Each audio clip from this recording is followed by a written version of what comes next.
صبر اور یقین کا آپس میں حضور والا بڑا گہرا تعلق ہوتا ہے۔ ہمیں اللہ رب العزت کی ذات پر یقین کامل ہونا چاہیے کہ وہ مسبب الاسباب ہے۔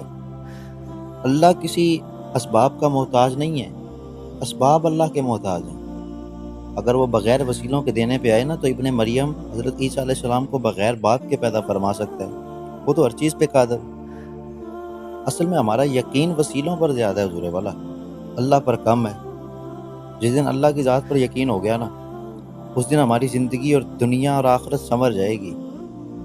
یار اب خود اندازہ لگا کے دیکھو، اب اپنی ماں کو ایک قلم دو اور ایک کاغذ دو اور ان سے کہو کہ امی جان اس پہ میرا نصیب لکھیے، تو کیا وہ کبھی لکھے گی کہ میری اولاد برباد ہو جائے؟ کیا وہ لکھے گی کہ میری اولاد در در کی ٹھوکریں کھائے، میری اولاد ذلیل ہو جائے؟ نہیں لکھے گی۔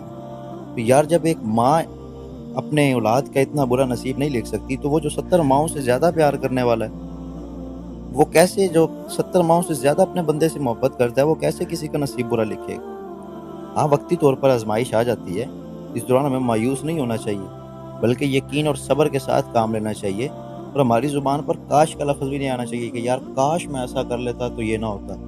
حضور والا حدیث پاک میں آتا ہے، نبی پاک صلی اللہ تعالی وسلم نے فرمایا، مفہوم ہے کہ جب تمہارے اوپر کوئی مصیبت آ جائے یا تمہیں جب کوئی کسی نقصان کا سامنا کرنا پڑے تو تم یہ الفاظ دہراؤ کہ شاید میرے نصیب میں ہی یہی تھا اور میں اللہ کے فیصلے پر راضی ہوں، بلکہ یہ نہ کہو کہ کاش میں یہ کر لیتا ہے، کیونکہ کاش شیطان کا راستہ کھولتا ہے۔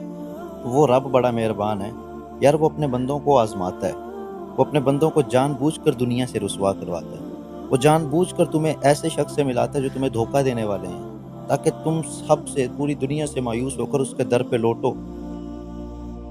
تمہیں سب جب چھوڑ جائیں تو تم اللہ کی راہ میں آ کر، اللہ کے در پر آ کر رو رو کر کہو، اللہ تو ہی تو ہے، تو ہی تو میرا ایک سہارا ہے۔ دیکھنا سب چھوڑ گئے، مشکل وقت آیا تو سب چھوڑ کے چلے گئے۔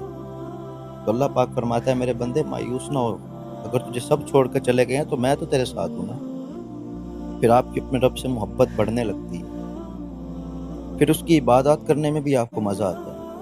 پھر ایک وقت ایسا آتا ہے کہ جو بھی برا ہو جائے، جتنا بھی برا ہو جائے، آپ کا یقین اللہ پہ بڑا کامل ہوتا ہے، اور اسی یقین اور صبر کی بدولت اللہ پاک آپ کو دنیا و آخرت کی نعمتوں سے نوازتا ہے۔ پھر جو چیز آپ کو چاہیے ہوتی ہے، جو چیز آپ کی خواہش ہوتی ہے، اللہ وہ تمہارے پاس پہنچا دیتا ہے۔ تو یقین کامل ہونا چاہیے، یہ نہ ہو کہ تھوڑی سی مشکل آئے اور ہم ڈگمگا جائیں اور شیطان کے راستہ کھول دیں اور کہنے لگیں کہ کاش میں ایسا کر لیتا۔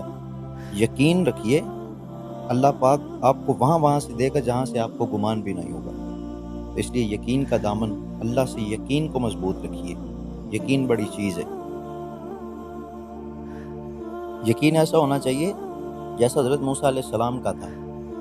فرعون کا پورا لشکر حضرت موسیٰ علیہ السلام کی طرف دوڑ رہا تھا، سامنے پانی ہے، راستہ کوئی نہیں، لیکن یقین ہے کہ اللہ راستہ بنا دے گا۔ پھر اللہ کے حکم سے آپ نے عصا مارا، پانی کے درمیان سے اللہ پاک نے راستہ بنا دیا۔ یقین ہونا چاہیے تو غزوہ بدر کے 313 والا کا یقین ہونا چاہیے، جن کے پاس 8 تلواریں تھیں، سامنے 1000 کا لشکر کفار کا کھڑا تھا، لیکن وہ 313 ان 1000 سے لڑ گئے، کیونکہ اللہ کے اوپر یقین کامل تھا۔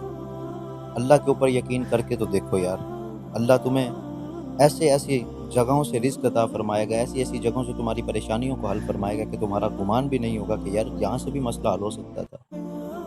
اللہ کے اوپر یقین رکھیے، صبر کا دامن تھامیے، اور اللہ پاک قرآن میں فرماتے ہیں نماز سے کام لو، اور نماز سے اللہ کی طرف رجوع کرو تاکہ وہ تمہاری پریشانیوں کو دور فرمائے۔